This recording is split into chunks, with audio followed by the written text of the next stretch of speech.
Bueno, listo. Bienvenidos entonces a todas y a todos los presentes. Les extendemos desde el Grupo de Eventos Académicos una cordial bienvenida al séptimo Congreso Iberoamericano de Teatro.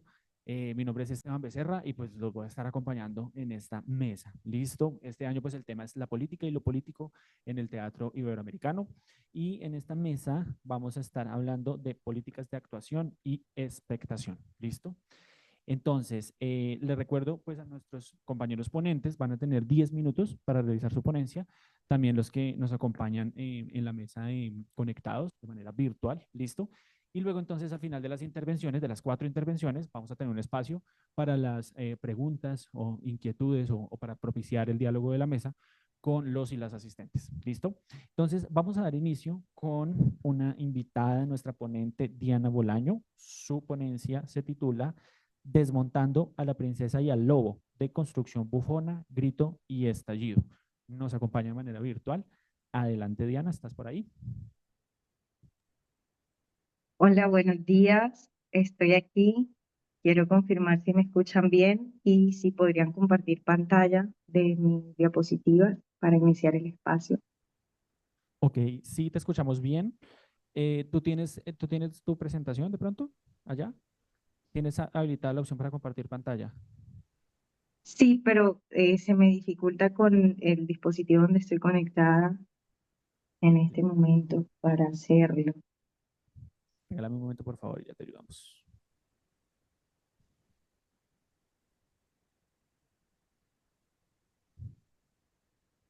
Gracias por la espera. Esto va a ser un cuento muy interesante, lo que vamos a hablar ahora.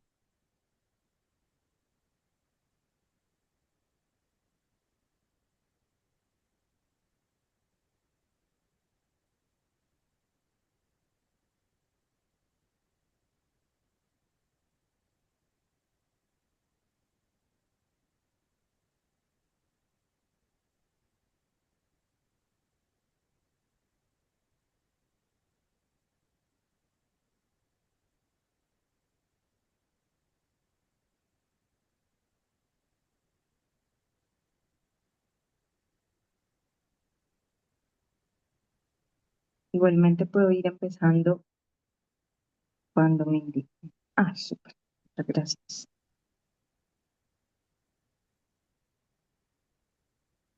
Listo, adelante. Entonces tienes 10 minutos a partir de ahora. Hola, yo soy Diana Bolaño y voy a hablar de Caperucita y por qué las historias importan. Puedes ir pasando a medida que yo voy hablando. Había una vez una Caperucita, o 3 o 1200.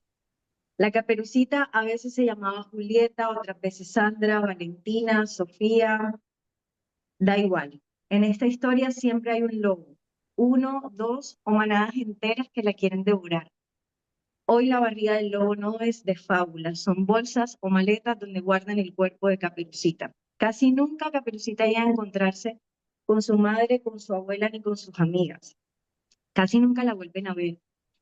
Caperucita casi nunca tiene dinero ni poder y la encuentran porque otras mujeres la buscan. Porque el cazador nunca la busca, pero casi siempre es el que la encuentra. Y pase lo que pase, Caperucita siempre es culpable, por desobediente, por distraída o por fácil. Esta historia le suena familiar. Quizás un caso reciente que pasó desapercibido en las noticias, alguna serie, una canción, una novela. Escuchen esto. A ella le gusta que le den duro y se la coma. Daddy Yankee en la canción En la cama. Si sigues en esa actitud, voy a violarte. Gigi Drama en la canción Contra la pared. Agárrala, pégala, azótala. Trébol Clan en la canción Agárrala. Los cuentos y sus variantes modernas nos rodean. Se reproducen, naturalizan roles, conductas y violencias. Pero ¿cuál es el drama con los cuentos de hadas? ¿Podría un cuento hacernos algo? ¿Y qué tiene que ver Caperucita con la Colombia de hoy y el estallido social? Pues bueno, hoy vengo a compartir en este espacio una relectura subversiva de los cuentos de hadas, tomando como caso paradigmático a la Caperucita Roja que todo el mundo conoce, pero vista a través de la lente de la deconstrucción bufona, feminista y decolonial. Y quizás en este camino, puedes volver a la diapositiva 2, vamos a encontrar un paralelismo entre la historia del cuento y la denuncia al derecho a la protesta. Entonces los cuentos, pasa a la siguiente, son dispositivos de poder simbólico. Te cuento, desde la infancia los cuentos se instalan como un legado que no se cuestiona. Todo el mundo recuerda la canción, o por lo menos en Colombia recordamos la canción Moshimo, Anonishiwa, porque ese era el momento de callar y escuchar. Pero los cuentos no son tan inocentes. Están llenos de ideologías patriarcales y coloniales. Son cuentos que no vienen ni siquiera de nuestro territorio y se presentan como una verdad, como una guía. Por eso importan, porque distribuyen poder, porque definen quién merece amor, quién gobierna, quién obedece y quién no. Pensemos por un momento en los roles femeninos y masculinos de los cuentos que conocemos. Las princesas, siempre princesas, bonitas, estúpidas, vírgenes, siempre esperando el matrimonio, el premio. Los príncipes, héroes, salvadores, dueños de caballos y tierras, heredan y gobiernan. Las brujas, malditas, peligrosas. Los lobos devoran a las princesas, puedes pasar a la siguiente y a las abuelas, pero no tocan a los príncipes ni a los cazadores. Los cazadores son una autoridad legítima que interviene con armas. Entonces, ¿la lección cuál es? Si obedeces, te casas, si desobedeces, te comen, no hay consentimiento, solo castigo o recompensa. Entonces, ¿qué es lo que estamos enseñando? ¿Cuáles son los cuerpos que quedan fuera del relato oficial? Aquí es donde entra el contexto histórico, porque los cuentos son también un manual de obediencia. El primer contexto, los cuentos de hadas tal como los conocemos, fueron moldeados en contextos donde la mujer no era ni siquiera sujeto de derecho. Perrault, en la Francia de Luis XIV, escribió su versión de Caperucita para reforzar normas sobre virginidad y sumisión femenina. Su Caperucita Roja es sobre todo un mensaje de advertencia a las mujeres para que se ajusten a un orden moral estricto. Grimm, en el contexto victoriano, donde lo primordial es la familia, elimina lo sexual y lo grotesco para castigar a las mujeres que desobedecen. Además, refuerzan la figura de la familia y del poder patriarcal, incluyendo la figura del cazador. Y no solo esto, agrega además al final un segundo lobo, por si no lo sabían y lo quieren seguir investigando. Estas versiones cristalizan un mensaje. La obediencia protege, el deseo se castiga y una vez más el cuerpo de mujeres es un territorio en disputa. Por eso es necesaria una autopsia de los cuentos de hadas, puedes pasar a la siguiente. Volver a los huesos del mito.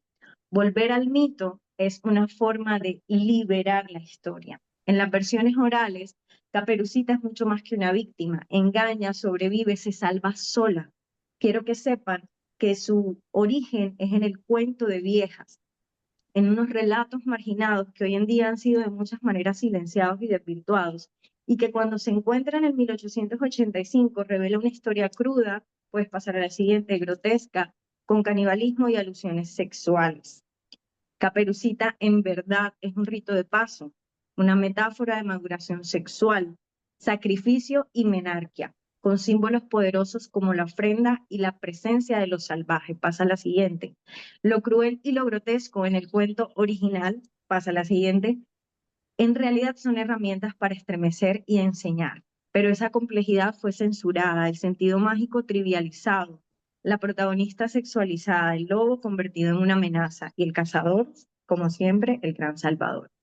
Así el relato se convirtió en una historia de orden y castigo.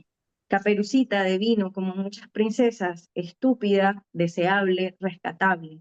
Sus 35 hermanas, entre otras versiones, se contaminaron y se perdieron. Entonces, puedes pasar a la siguiente, aparece la deconstrucción bufona como un espacio ético, político y poético necesario ante estos cuentos. Puedes pasar a la siguiente, deconstruir es danzar, es hacer danzar a los opuestos sin anclar en ninguno. Deconstruir es romper el centro, desenmascarar lo aparentemente obvio, natural y cuestionar las jerarquías. Desde la mirada feminista y decolonial, la deconstrucción cuestiona los roles heteronormativos, la repartición del poder, mientras cuestiona las estructuras que sostienen las narrativas de discriminación y de clase. ¿Quién cuenta la historia? La protagonista. ¿Quién es la protagonista? ¿Cómo es su color de piel? ¿De qué clase es? ¿Por qué la violación es borrada o disfrazada como un castigo justo? Es la revisión feminista la que pone en evidencia esa violencia y la nombra como delito. Y aparece entonces la figura de la bufona como una figura marginal que trae lo periférico al centro. Es un personaje cómico grotesco que bordea el circo y el teatro. Es una loca lúcida e inquietante. Es un personaje cuyo lenguaje es grotesco, escatológico, blasfemo, desobediente, provocador. Puedes pasar a la siguiente. Denuncia, esta figura denuncia, ridiculiza y desestabiliza el discurso dominante. Como diría Cristeva, lo abyecto es lo que perturba la identidad, el sistema, el orden. La bufona es un puente entre lo popular, lo oficial y lo simbólico. Es una categoría estética, subversiva y cuestionadora. Entonces, la deconstrucción bufona y feminista es una categoría libertaria y emancipadora. Una apuesta estética, política y ética, que se vale de operaciones deconstructivas que voy a mencionar muy brevemente. Puedes pasar a la siguiente.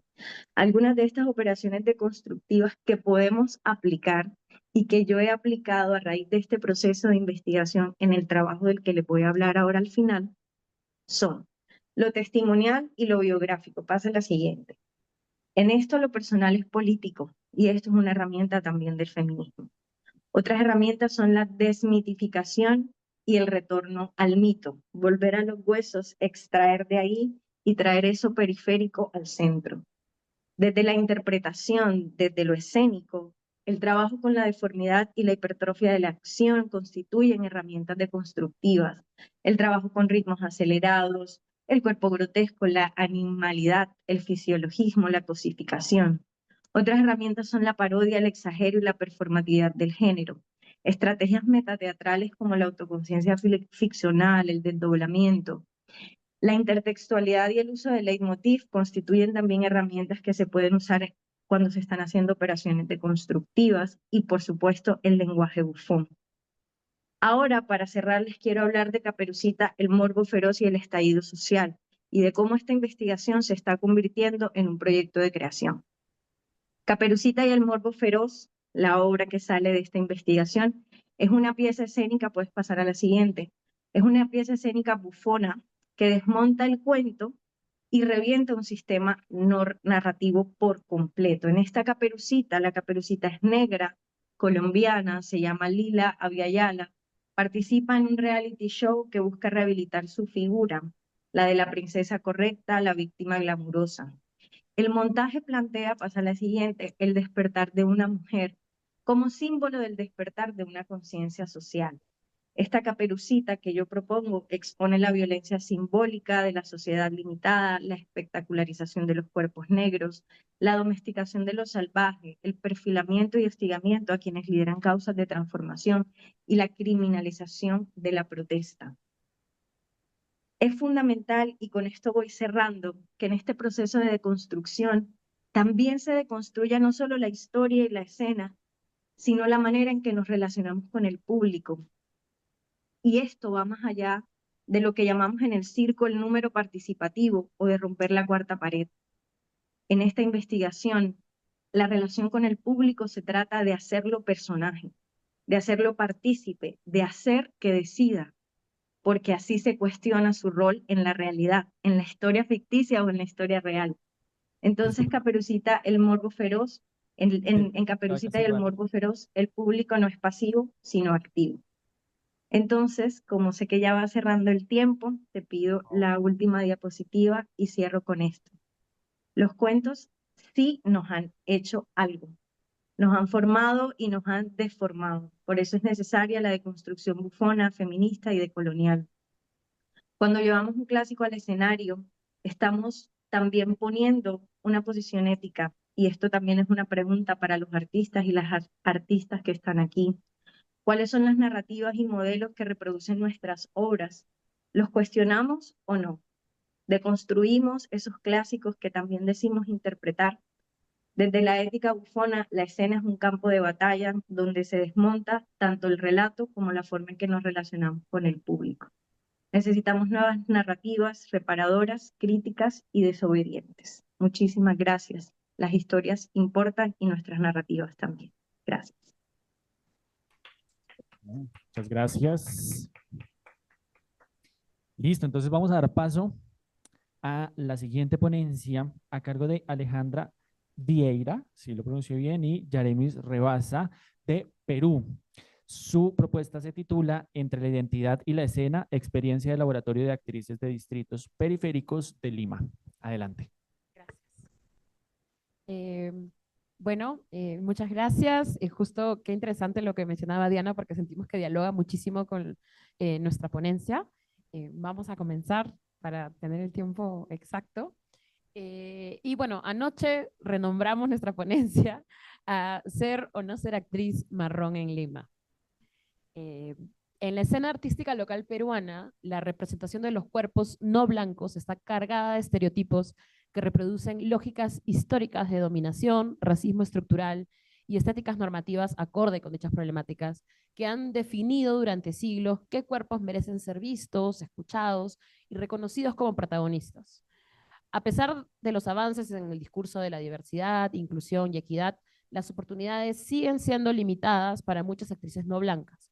Las que logran acceder a un espacio dentro del circuito artístico suelen ser encasilladas en papeles secundarios, marcados por el exotismo, la marginalidad o la servidumbre, condiciones que refuerzan las lógicas colonialistas históricamente presentes en nuestra sociedad y creo que en muchas sociedades latinoamericanas. Frente a ello, esta investigación no tiene una pretensión de denunciar, pero sí nace de un reproche. ¿Por qué proliferan las producciones audiovisuales y escénicas donde los personajes no blancos nunca están en una situación de poder? Hola, ¿qué tal? Yo soy Jeremis. Y bueno, en mi experiencia como actriz limeña, joven y marrón, las oportunidades laborales quedan muchas veces reducidas a personajes víctimas de un sistema opresor, casi siempre con historias con alta carga dramática que, sin duda alguna, son valiosas como reto actoral. Sin embargo, repiten fórmulas narrativas que podrían generar un encasillamiento de mi trabajo. Y esto no solo se limita a las posibilidades profesionales de nosotras las actrices, sino que también limita las posibilidades de identificación para nuevas generaciones, quienes no ven a cuerpos no blancos interpretando roles complejos, profundos, diversos, en las pantallas o en los escenarios. La representación tiene un lugar muy importante y no solo importa estar presentes, sino cómo estamos presentes.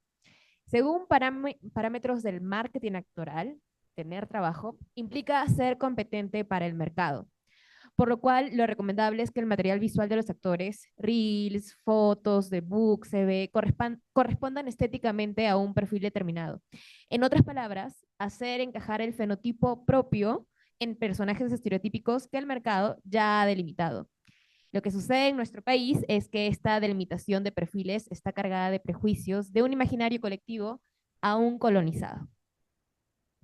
Frente al discurso de la igualdad que vino con la instauración de la República, los criollos, para conservar esa posición de poder, optan por remarcar las diferencias con los indios a través del racismo basado en los estereotipos creados en la colonia, donde se retrata al indio como un ser degenerado e inferior, esto según Méndez.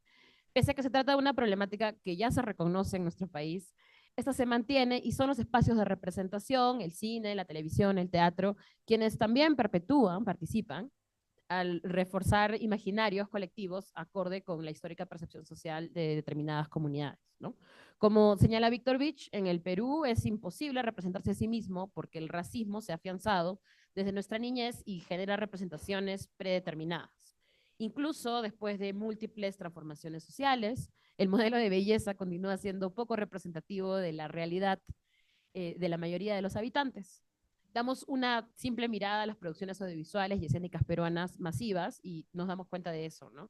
La aspiración de la población es conocida y por eso la representación del peruano promedio es blanca. Según Beach, hay una metáfora de ese racismo, es la utopía del blanqueamiento, que funciona como un intento para apartarse de esa herencia indígena. Esto produce subjetividades divididas y disconformes consigo mismas, donde lo propio es visto con vergüenza y tiene una connotación de la cual se busca escapar. Es en este marco que se produce una ambivalencia para las actrices encasilladas en estos personajes subalternos. Entonces surgen dos caminos para llevar mi carrera. O busco los medios para transformar mi imagen y acercarme lo más posible al canon hegemónico para conseguir oportunidades de papeles protagónicos, o abrazo mi herencia andina y acepto representar el mismo tipo de personajes siempre. El problema es que en ninguno de los dos caminos puedo construirme a mí misma fuera de la mirada del otro. Un otro del grupo social que controla la narrativa hegemónica y al cual no pertenezco. Es un problema estructural que se origina en nuestra historia colonial. Sin embargo, la escena artística tiene también un potencial enorme para cuestionar, desarmar y reconstruir narrativas, pero requiere una voluntad política, recursos y un compromiso ético con la justicia representativa. La ficción es al fin y al cabo un espacio para la construcción de nuevos imaginarios, por lo menos por lo que dura la obra de teatro, la película o la serie, la novela. El espectador ha accedido a un pacto donde acepta ese nuevo universo que se le presenta. Por supuesto, siempre que tenga un determinado nivel de verosimilitud y coherencia. Este nuevo universo, que también podríamos denominar bajo los conceptos de Rancière como una reconfiguración del reparto de lo sensible, permite dar una mirada a la realidad bajo una nueva perspectiva, al reordenar los componentes de la misma de una forma distinta. Está ahí presente la postura de la autora, directora y de las intérpretes, la propuesta de relectura que le quieren entregar a su público. En ese contexto es en ese contexto que resultaría sumamente interesante ver una obra donde son los cuerpos no blancos los que están en una posición de poder. Por supuesto que en un primer momento esto puede parecer extraño, pero es precisamente en esa extrañeza que podría despertar un cuestionamiento sobre las razones de la misma, lo cual puede generar un llamado de atención sobre el orden de las cosas en el que estamos acostumbrados, sus razones y sus consecuencias. No obstante, no todas las actrices no blancas ni todos los artistas quieren asumir ese rol de resistencia. Muchas desean simplemente ser actrices, actuar, contar historias, explorar personajes sin tener que cargar con la carga del peso de la representación racial. Incluso algunas son conscientes de las oportunidades que le genera el nicho de la representación no blanca y aunque no la celebran, participan de la misma. Participar implicaría contribuir a esa reproducción, pero ¿acaso sería inherente al artista no blanco tener que tomar acciones frente a esa problemática a la cual involuntariamente se inserta? Sería como sumarle una demanda más a su condición ya precarizada por su racialización. No solamente el sistema no le permitirá que interprete roles protagónicos o que no estén vinculados con la marginalidad, sino que encima de ello sería su deber moral rechazar dichos roles. Además, hay otra problemática, además de la problemática presente en la práctica comercial en las artes escénicas y producciones audiovisuales masivos en el Perú, se evidencian también efectos directos en el trabajo técnico de las actrices. Porque la reiteración de personajes encasillados en narrativas similares no solo condiciona las oportunidades laborales, sino que también puede limitar el rango interpretativo y en consecuencia restringir el desarrollo pleno de la técnica actoral de las actrices. De allí surgen preguntas respecto a mi instrumento como actriz, mi cuerpo. ¿Cómo se configura la mirada, la posición corporal, la voz de un personaje cuando se encarna a alguien en situación de servidumbre, precariedad o defensa constante? La cuestión de fondo es cómo me relaciono con esa construcción, con los gestos, las posturas y el registro que me impone un personaje que ya está predeterminado por la narrativa hegemónica. En paralelo, históricamente, los artistas de formación profesional en conservatorios y universidades, en su mayoría han estado vinculados con la élite. Entonces, comenzar a trabajar en el campo artístico-cultural también está relacionado con vincularse con un sector social de cierto privilegio. Sucede entonces otro desencuentro. Las actrices no blancas se alejan cada vez más de las comunidades subalternas que representan. Quizás originalmente existe una conexión con dicha comunidad, pero se va generando una distancia conforme la actriz va comenzando a formar parte del círculo social artístico. Encajar en otro grupo social implica cierto nivel de aculturación. Partimos del hecho que vincularse es participar en un conjunto de diversas prácticas culturales y formas de ver el mundo, pero en un contexto donde existe un desequilibrio de poder, según Bermúdez. En ese sentido, parte de esa aculturación al grupo de las artes escénicas limeñas es aceptar también que los estereotipos que históricamente han buscado mantener lo no blanco en los márgenes. No puedo renegar de ello, por lo menos no de forma determinante, porque eso implicaría remarcar que no soy parte. Frente a todo ello, nos preguntamos si en los espacios laborales actorales existe realmente la posibilidad de emprender exploraciones que permitan a la actriz desarrollarse con libertad. En esa dirección, nuestro laboratorio estuvo compuesto por 8 sesiones en las cuales nos planteamos explorar las identidades de 3 actrices y cómo dialogan con la representación que realizan en los papeles que les otorgan, considerando que la identidad de la actriz está compuesta por factores históricos, familiares y sociales. Todo ello nos llevó a preguntarnos cómo dialoga la identidad de una actriz no blanca con la representación de personajes subalternos. Cómo democratizar una escena limeña aún elitista donde pertenecer implica cierto grado de aburguesamiento. Cómo el privilegio coexiste con la historia personal y puede ser problematizado desde la práctica artística.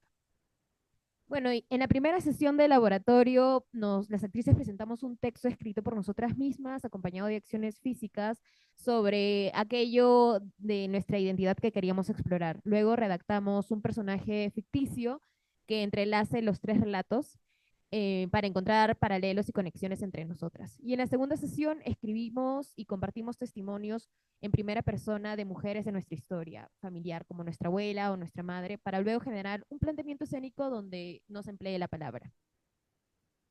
Luego, en la tercera sesión, abordamos la historia familiar de las actrices a partir de fotos, información sobre el origen geográfico de nuestras familias. Ubicamos en un mapa las trayectorias de migración, lo cual nos llevó a reflexionar sobre las olas migratorias en nuestro país y el impacto que ha tenido en las siguientes migraciones.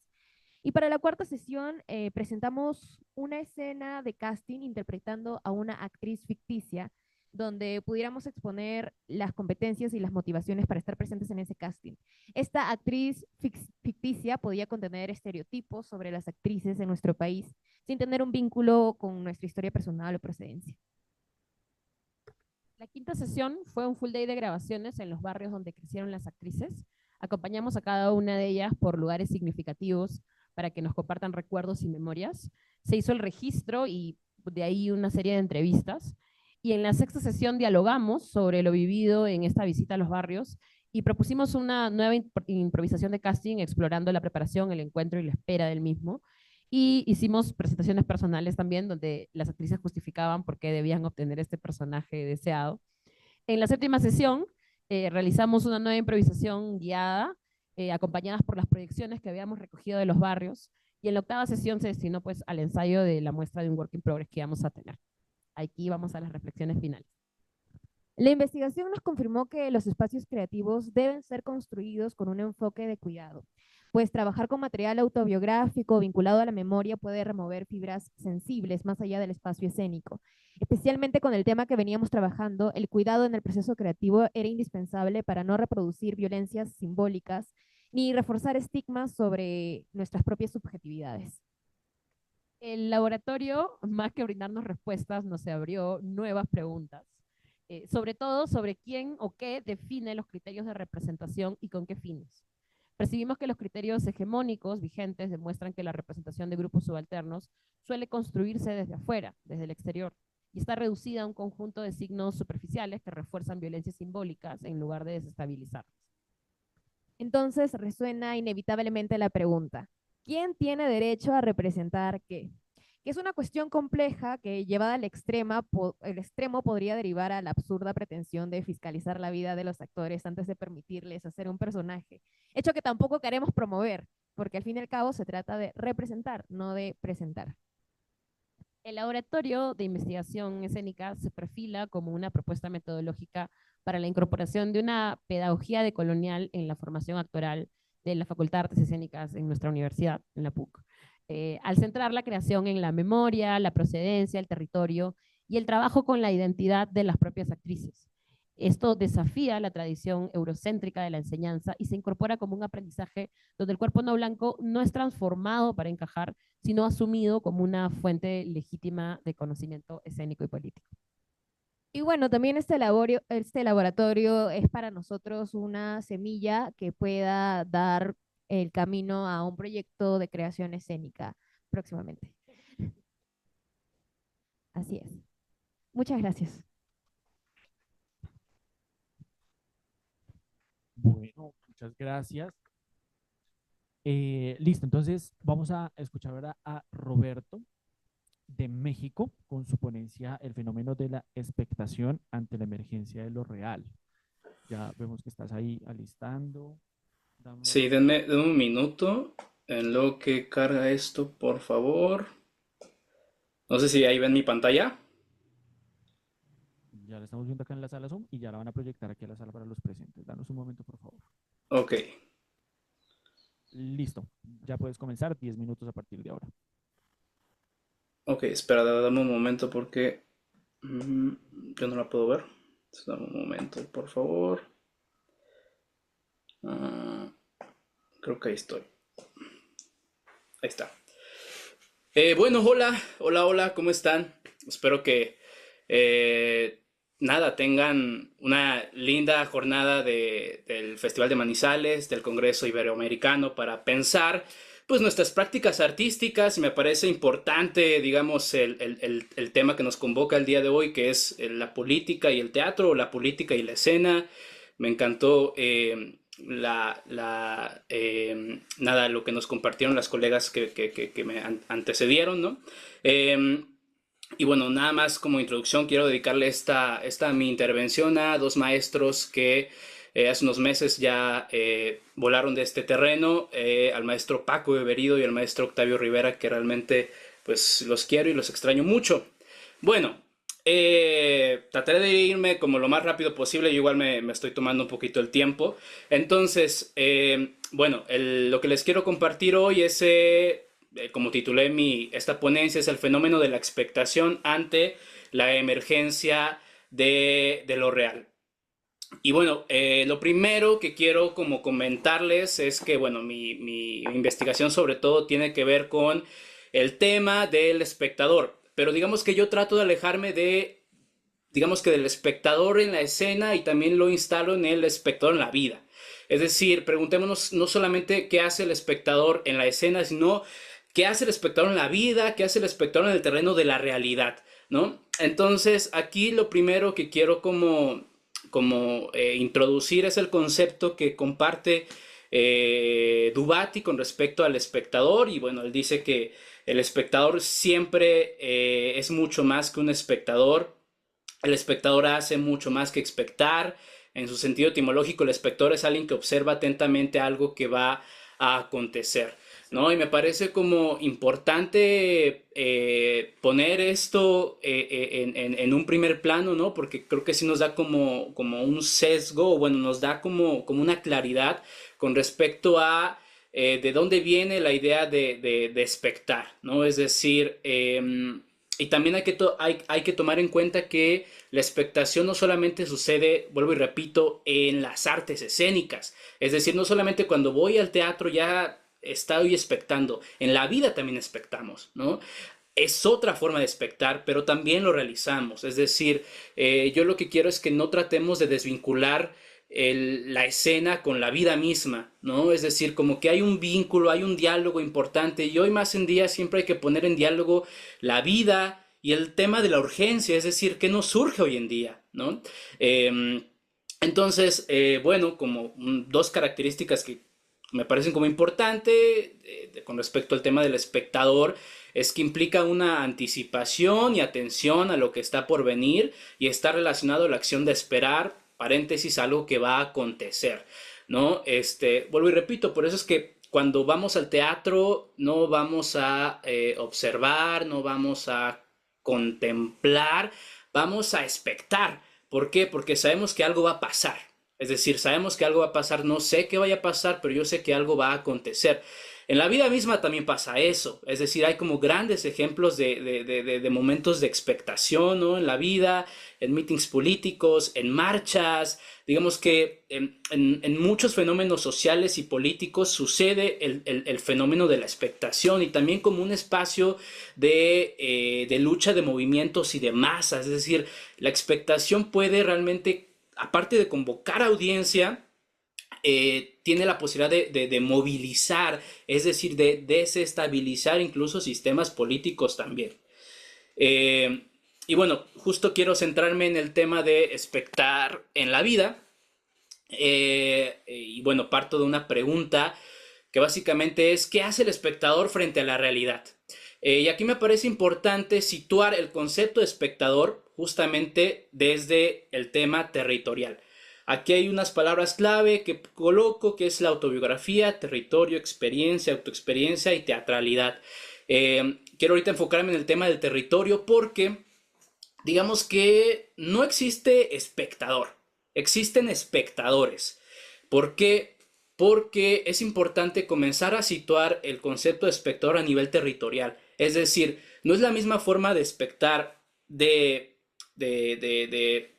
México a la forma de espectar de Colombia, es decir, porque los territorios tienen otras demandas, la forma de dialogar es distinta, incluso a nivel también nacional, cartográficamente es distinto. Yo me ubico en el sur, en Veracruz, en la capital Jalapa, y por ejemplo, si voy de repente al norte, a Tijuana o zonas del norte del país, claramente que la forma de espectar es distinta porque territorialmente son otras cosas que claramente nos cambian y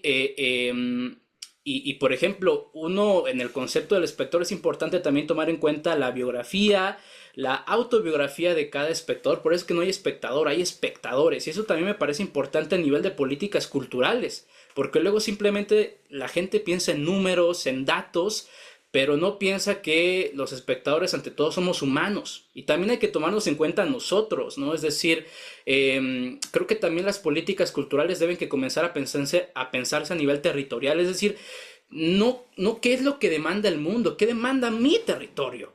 Y claramente después de mi propio territorio podemos ir comenzando a abrir un poquito el abanico, comenzar a abrir un poquito la mirada, pero bueno, eso. Y otro concepto que me parece fundamental es el tema de teatralidad. Digamos que hay varias acepciones del concepto de teatro, de qué significa teatro, y yo quiero enfocarme en el tema antropológico, porque la antropología introduce el tema de la teatralidad. ¿Y qué nos dice la antropología con respecto a la teatralidad? Nos dice que el teatro es un espacio de organización de la mirada. Y aquí digo, es que lo retomo para esta investigación y digo, me parece fundamental. ¿Por qué? Porque en la vida estamos ante organizaciones de la mirada.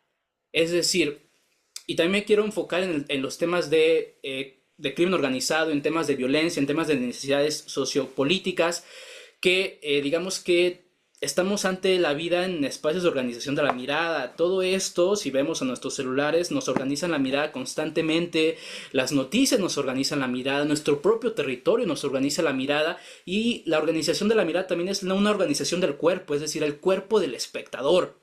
Por ejemplo, es distinto el cuerpo del espectador de aquí, del sur, al cuerpo del espectador del norte, ¿no? Es decir, porque claramente hay otra forma de relacionarse, hay otro tipo de sistemas que intervienen en esto, ¿no? Y me parece justamente fundamental también pensarlo desde ahí.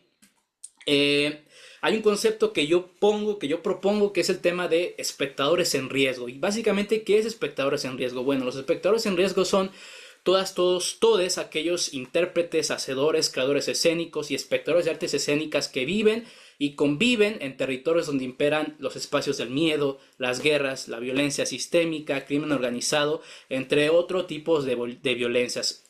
A ver, como creadores luego nos preguntamos por qué la gente no va al teatro, pero preguntémonos, digamos que cuáles son las condiciones en las que territorialmente viven esos espectadores, ¿no? Por ejemplo, pienso mucho en México, en Sinaloa, digamos que en el norte del país, donde llevamos muchos años, donde, pues vamos, hay una declaración de la guerra contra el narcotráfico y la gente sigue sin decir nada, donde, en fin, cosas complejas, donde a veces ni siquiera se puede salir a la tienda, y ahora cómo van a salir los espectadores al teatro, ¿no? En ese sentido también nos pone a pensar que sí es un espacio privilegiado el teatro, la realidad, es decir, la escena sí es un espacio privilegiado cuando el espectador está ante riesgo, ante la vida, es decir, eso, y yo ahí propongo como pregunta teatralidad del riesgo, es decir, hay que comenzar a introducir el concepto de teatralidad del riesgo en el sentido de que estamos como espectadores organizándonos la mirada, o nos están organizando la mirada a través del riesgo, a través de los espacios del miedo. Y que aquí en los espacios del miedo me parece como un concepto importante, porque aquí dice que los espacios del miedo es la posibilidad de reflexionar el papel del terror y la necesidad de pensar a través del terror. Y me parece que aquí en México pasa mucho, ¿no? Que digamos que los espacios del miedo, digamos que el miedo no nos paraliza, sino más bien nos hace como justamente movilizarnos, ¿no? Es decir, como justo, ¿no? Entonces a mí me parece también importante la idea de teatralidad del riesgo, porque nos organiza la mirada a través de aquello. Por eso es que luego cuando vamos a ver puestas en escena, representaciones escénicas donde comienzan a tocar temas de violencia y tal, a veces para nosotros ya es como digo, es que esto ya a mí no me produce nada porque salgo a la calle y hay narcomantas, o salgo a la calle y veo, me toca, cruzo y hay una balacera, o cruzo y hay alguien ahí, hay un cuerpo tirado, digamos que eso también hay que comenzar pienso que introducirlo también en la creación escénica, es decir, cómo también nosotros dialogamos con aquello que está pasando, ¿no? Cómo también organizamos la mirada desde otras periferias, ¿no? Y yo me pregunto, ¿qué es ser un espectador en riesgo en un país como México? Y también les invito a que se hagan la pregunta ustedes a partir de sus propios territorios.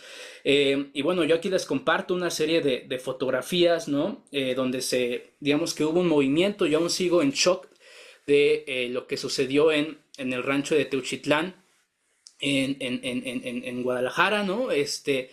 Donde un grupo de madres buscadoras encontraron digamos que un campo de exterminio, ¿no? Es decir, donde había muchas personas desaparecidas y encontraron, digamos que una masa de ropa, incluso de juguetes, que a mí, la verdad, me pone, vamos, o sea, no sé, como que me mueve tanto y a veces digo, o sea, les soy sincero, luego me deprime un poco, ¿no? Saber cómo, qué hacer ante todo esto, ¿no? ¿Qué hacer ante todo esto? Claramente que uno resiste a través de lo que puede, a través de justamente el teatro y la escena justamente surge como un espacio también como de trinchera para poder de alguna manera repensar, para de alguna manera poder avanzar o de alguna manera poner y movilizar aquello. También el teatro como la escena como un espacio también artivista, ¿no? Entonces aquí hay una serie de imágenes donde justamente aquí en mi lugar, que es Jalapa, Veracruz, hubo como una marcha, un movimiento, ¿no? Donde digamos que salieron madres, ¿no? Justamente alzando la voz, porque digamos que lo que pasó en Teuchitlán es como un pequeño fragmento en realidad de lo que opera en todo un país, ¿no? En México, donde yo cada vez en Facebook, digamos que mi perfil está lleno de fichas de búsqueda, ¿no? Es decir, sí, ya voy terminando. Nada más me gustaría compartirles este testimonio porque me parece importante. Es un testimonio de una colega de Colombia que justamente hace una reflexión sobre el tema de ser un espectador en riesgo y pues digamos que con eso concluyo, pero me gustaría que sí lo escuchésemos. Y es verdad cuando dicen que estos días no han sido buenos días para mi patria y yo. Este pequeño fragmento de una canción de Luz Marina Posada sigue tan vigente hoy como hace años cuando se compuso. Y es que los medios de comunicación hablan de que Colombia está en crisis, que volvió la violencia del pasado. Pero no es verdad, la violencia no volvió. Es que nunca se ha ido. Los territorios lo saben, las comunidades campesinas lo saben, las comunidades étnicas lo saben, las mujeres lo sabemos, las y los trabajadores de la cultura lo sabemos. Los actos de violencia en este país del realismo mágico siempre han buscado quebrar la voz, inmovilizar los cuerpos, silenciar desde el miedo, entre la censura, la desinformación y el odio por quien es diferente. Pero aún así, la gente sigue resistiendo desde las artes y el encuentro comunitario en lugares donde pulula la guerra, en donde persiste la ausencia del Estado, donde la explotación de la naturaleza se hace a costa de la vida misma. Yo soy del departamento de Antioquia, una región tan hermosa y diversa que necesitarían muchos días para conocerla y recorrerla. Soy de esa región en donde las mujeres hacen teatro para hablar del conflicto armado, donde las y los campesinos defienden su territorio de la minería, echando mano de las artes, donde las juventudes indígenas estudian para contar y narrar su cultura en sus propias voces, o donde un promotor de lectura puede recorrer durante horas montañas y ríos para llevar a una pequeña comunidad un libro o una lectura en voz alta. Entonces, entendemos que si bien la violencia siempre ha estado, la fuerza colectiva y comunitaria también. Y si hay comunidad, el teatro y sus espectadores prevalecerán. ¿Por qué? Y aquí me remito al Plan Departamental de Teatro 2023-2035 del Departamento de Antioquia, que dice: el teatro, a diferencia de otras artes como la pintura, no es una actividad solitaria, es colectiva. Por más que haya momentos de soledad para la creación y quizás en ello radique una de sus mayores fuerzas, el lazo comunitario continuo va configurando un nosotros, que además del grupo de teatro abarca un público, es un convivio, es social. El público es esencial en el quehacer teatral. ¿Cómo sería que el teatro fuera solo para quienes hacen teatro, solo para los entendidos? Los espectadores y espectadoras son formados y a su vez inciden en la obra de teatro. Como dicen que se escribe siempre para alguien que no es uno mismo, así que ¿cuál es el teatro? Se monta una obra para que otros sean quienes la miren. La obra presentada es leída desde experiencias de vida del público que particulariza el mensaje, lo que se quiere comunicar, o dicho de otro modo, las y los espectadores pasan por el tamiz de su vida, lo que observan frente de sí. Y no quiero dejar de resaltar la innegable importancia que han tenido y tienen los grupos en Colombia, los grupos de teatro, alrededor de los relatos sobre las violencias políticas y el conflicto armado. Numerosos grupos y gestores culturales relacionados con el área han apostado a contar lo vivido con diferentes protagonistas desde los propios territorios, con miradas que profundizan y complejizan la historia, encausados en la búsqueda de la verdad que cuestiona un relato oficial hegemónico, dicotómico y hostil. Pues bueno, ahí está. Muchas gracias. Vale, Gracias. Sí. Listo, entonces vamos a finalizar esta mesa con la ponencia de Josué Castañeda de Perú, que se titula Lo político en el tiempo del todavía, extrañamiento, alineación y distanciamiento en la enseñanza de la escritura escénica. Adelante. Muchísimas gracias. Mi nombre es Josué Castañeda, soy docente del Departamento Académico de Artes Escénicas de la Pontificia Universidad Católica del Perú y trabajo principalmente en la carrera de teatro. Esta ponencia que voy a trabajar es un reporte, son algunas reflexiones sobre mis primeros años de enseñanza universitaria. El tiempo del todavía es una idea que quisiera plantear en un momento. No sería posible sin tres conceptos o tres ideas interdependientes presentes en mi práctica artística y en mi práctica pedagógica. La semiótica del teatro, el concepto de puesta en escena y el concepto de escritura escénica. Como sabemos, la semiótica es la ciencia que estudia los signos y los sistemas del lenguaje en general. Nuestro campo tiene una relación particular con la idea de semiótica, debido al carácter vivo de los signos en cuestión. Como diría María Teresa Paulín, hablamos de una semiología en acción cuando nos referimos a la puesta en escena, ya que permite incontables posibilidades de lectura.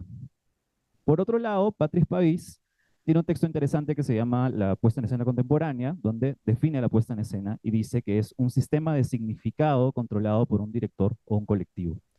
Es una noción abstracta y teórica, no concreta ni empírica, yo lo pondría un poquito en cuestión, y consiste en adaptar el teatro a las necesidades del escenario y del público.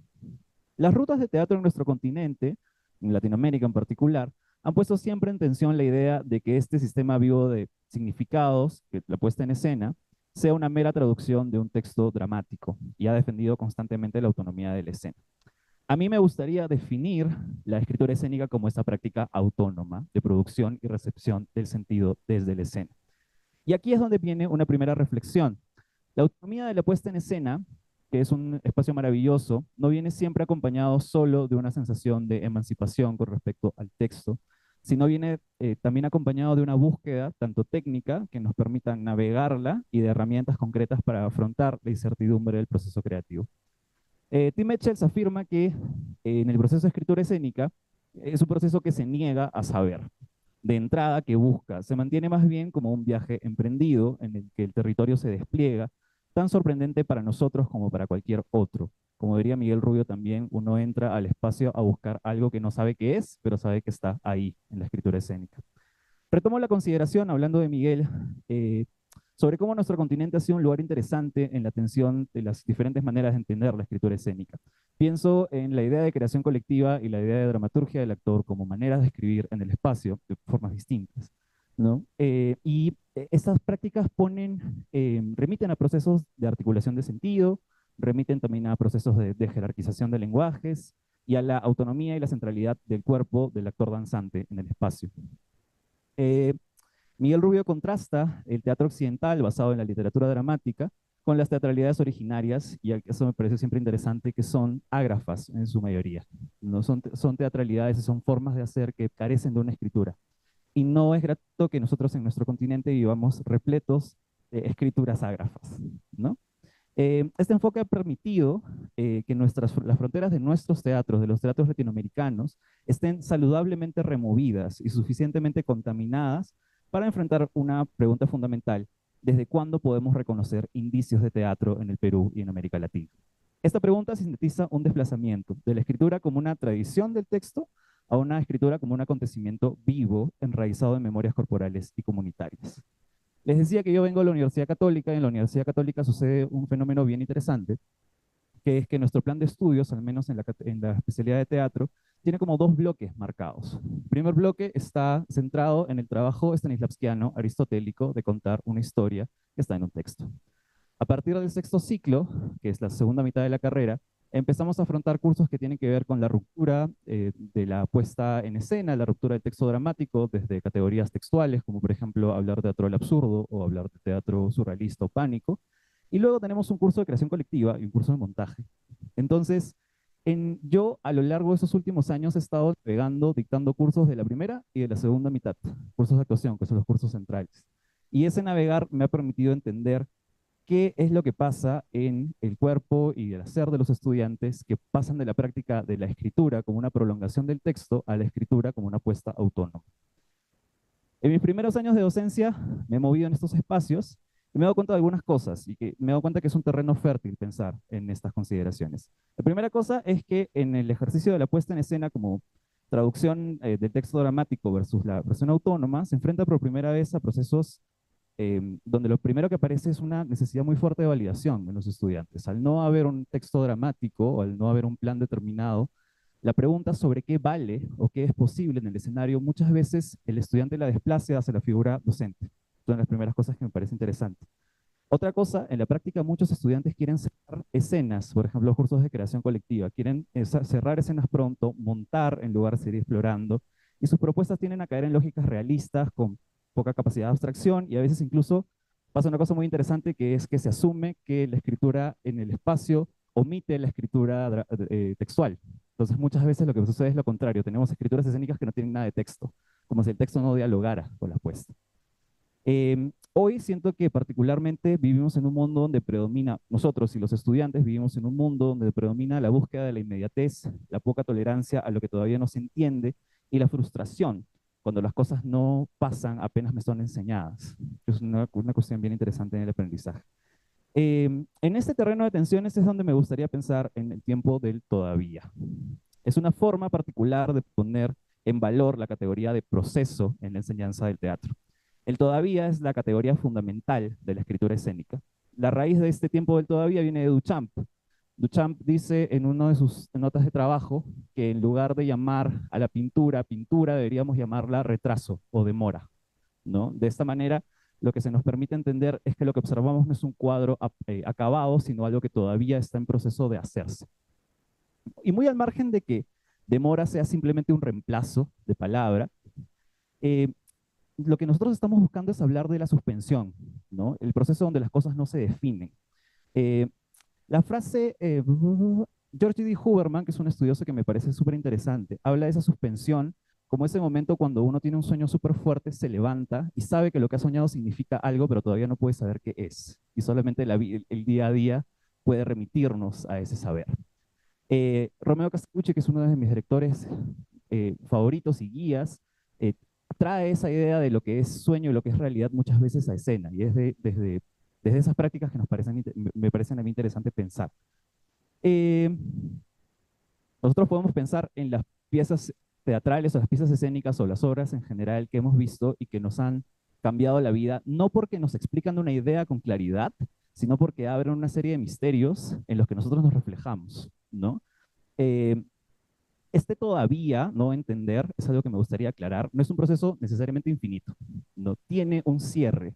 La idea sola de retraso de Duchamp nos dice que eventualmente eso que está desfasado se va a acompasar, Y eso sucede normalmente no al mirar la obra de teatro, o no al despertar del sueño, o no al ver el cuadro, sino muchísimo tiempo después, cuando hemos sido lo suficientemente transformados como para poder entender aquello que se nos hacía ajeno eventualmente. Bueno, eso es el tiempo del todavía, ¿no? Y el tiempo del todavía siento yo que tiene tres maneras o tres formas de ponerse en acción en los espacios pedagógicos, que son el extrañamiento, la alienación y el distanciamiento. El extrañamiento es un concepto que proviene de Shklovsky, que es un formalista ruso, que en su ensayo El arte con el artificio nos dice que la misión del arte es desautomatizar la percepción humana. Si la vida compleja se nos abalanza encima, dice, todo lo que observamos pasa como desapercibido, y que los procedimientos del arte son el de singularizar los objetos, el de dar la sensación de vida a las cosas como si fueran la primera vez. En el trabajo creativo, eso supone que el artista o el estudiante aprenda a observar eso que observa escrito en el espacio como si se tratara de la primera vez. El otro concepto que me parece importante es el concepto de alienación, que es un concepto de Marx, pero a mí me hace un poquito más de sentido, con una académica suiza que se llama Raël Jaegui, que nos dice que la alienación es la relación de ausencias de relación, ¿no? Es el momento en el que nosotros nos damos cuenta que no estamos en relación con el mundo y que esa es nuestra manera de relacionarnos con el mundo. Entonces, cuando hablamos de desalienar la práctica artística, o en este caso desalienar mi proceso de aprendizaje en las artes, es empezar a preguntarme cuáles de las relaciones de este espacio de producción de sentido me son propias y cuáles no. Y creo que es una pregunta emancipatoria para un estudiante, ¿no? Y finalmente tenemos el concepto de distanciamiento, que bueno, todos conocemos un poco la labor de Brecht y entendemos la idea de distanciamiento como un gesto pedagógico y político importante. Pero a mí lo que más rescato es que, muy al margen de que sea un recurso estilístico interesante, el distanciamiento tiene que ver con la ruptura de la convención. Y cuando una convención se rompe, lo que nosotros entendemos es que puede ser reemplazada por otra, que ninguna convención está dada, que el hecho teatral es hacer y deshacer convenciones. Y esto es súper interesante para el estudiante porque le permite ver que así como ha planteado algo, ese algo puede irse y puede ser reemplazado de vuelta y puede ser pensado de vuelta. Entonces, estas tres condiciones nos invitan a mirar de nuevo las cosas como si fueran la primera vez, ¿no? A preguntarnos qué cosa de este espacio responde a lo que yo quiero, y en tercer lugar, a darle valor a seguir probando las cosas que tenemos. Lo político de la enseñanza de la escritura escénica, en general, en la práctica teatral, no reside únicamente en los temas que llevamos a escena, pienso yo, sino en cómo habitamos los espacios donde producimos sentido. Al pensar la escritura escénica desde el tiempo del todavía, se invita a los estudiantes a no rechazar lo que aún no comprenden, sino a atravesar un proceso de transformación para poder entender. El tiempo del todavía puede pensarse como una pedagogía del desconcierto que ejercita tres capacidades fundamentales. En primer lugar, la de sostener el misterio, aprender a convivir con lo que todavía no comprendemos, manteniendo abierta la percepción y cultivando la atención al detalle que refresca el mirar. En segundo lugar, la de aceptar la no inmediatez, reconocer que el sentido no surge de manera instantánea, sino que se construye constantemente en la provisionalidad de cada hallazgo. Y en tercer lugar, de habitar la contradicción, entrenar la capacidad de convivir con tensiones y disonancias sin la necesidad de resolverlas en una síntesis rápida, permitiendo que múltiples sentidos coexistan en la escena. Estas tres habilidades, misterio, demora, contradicción, no son obstáculos que deben superarse, sino competencias que forman parte del trabajo creativo y que preparan a los estudiantes para pensar y actuar en contextos de complejidad e incertidumbre. Gracias.